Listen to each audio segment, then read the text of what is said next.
Olha só, o assunto Mpox voltou com tudo, né? E junto com ele, uma nova cepa que está começando a circular pelo mundo. Mas afinal, o que a ciência diz sobre o risco real disso tudo? É o que a gente vai investigar agora. E aí já vem aquela pergunta na cabeça de todo mundo. É motivo para entrar em pânico ou é só uma questão de manter uma vigilância inteligente? Para a gente chegar numa resposta, a gente precisa olhar para os dados, para as evidências. E só para deixar bem claro desde o comecinho, o que a gente vai ver aqui não é achismo, tá? É uma análise crítica baseada no que a ciência já descobriu e publicou. Então, vamos lá. Primeiro de tudo, vamos separar o que é fato do que é só barulho das manchetes. O quão espalhada essa nova Mpox realmente está. Pois é, a Mpox está de fato se espalhando globalmente de novo. Essa nova cepa, a clado IB, já deu as caras em lugares como a Índia, o Reino Unido, a Alemanha e, o mais importante, já existe transmissão local por lá.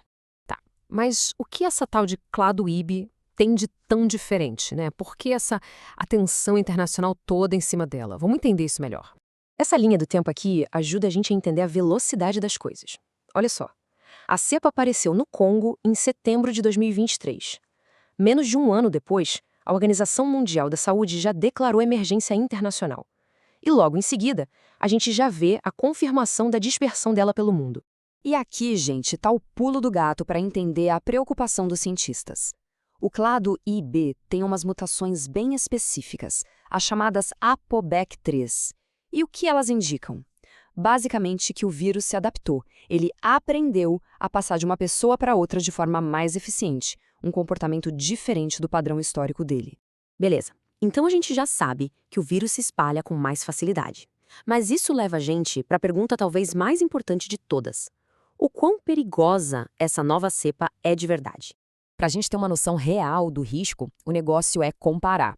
De um lado, a gente tem o clado B, que foi o responsável por aquele surto grande de 2022, e do outro, o clado I, que é, digamos, a família viral de onde saiu esse novo clado IB. E aqui, bom, aqui os números falam por si só.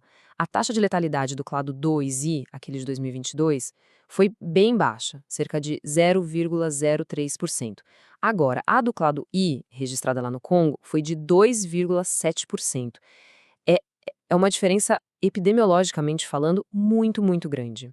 Mas calma, antes de qualquer conclusão precipitada, tem um contexto que é absolutamente essencial aqui. Essa taxa de letalidade bem mais alta, ela não vale para todo mundo.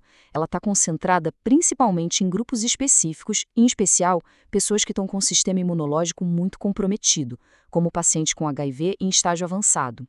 Agora, vamos para um ponto super importante. Separar o que é fato do que é, bom, do que é ficção sobre como a Mpox realmente é transmitida. Tem muita informação errada por aí.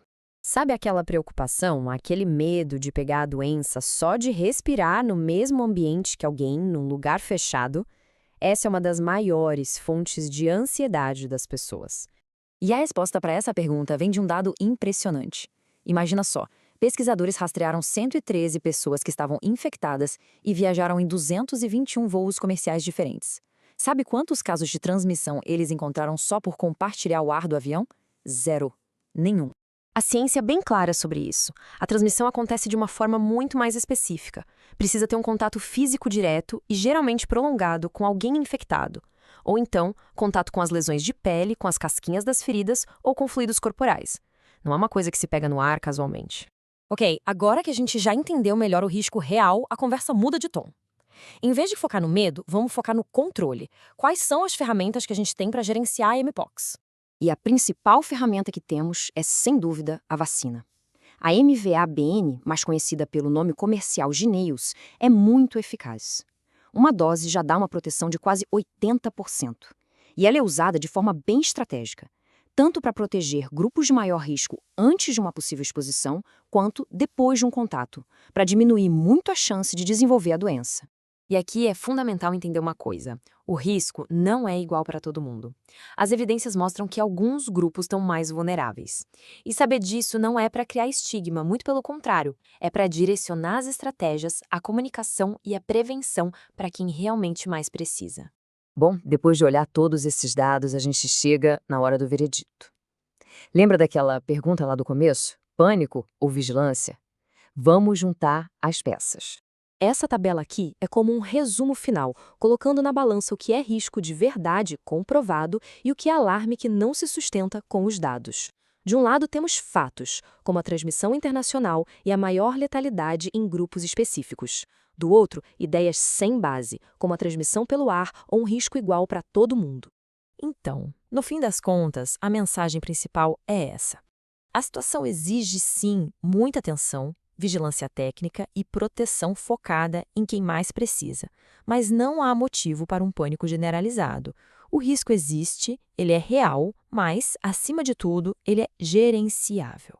E tudo isso deixa uma pergunta no ar, né? Numa era de tanta informação, tanta manchete de impacto, como é que a gente, como sociedade, aprende a dar mais peso para as evidências e para os dados do que para a emoção do momento? Fica aí a reflexão.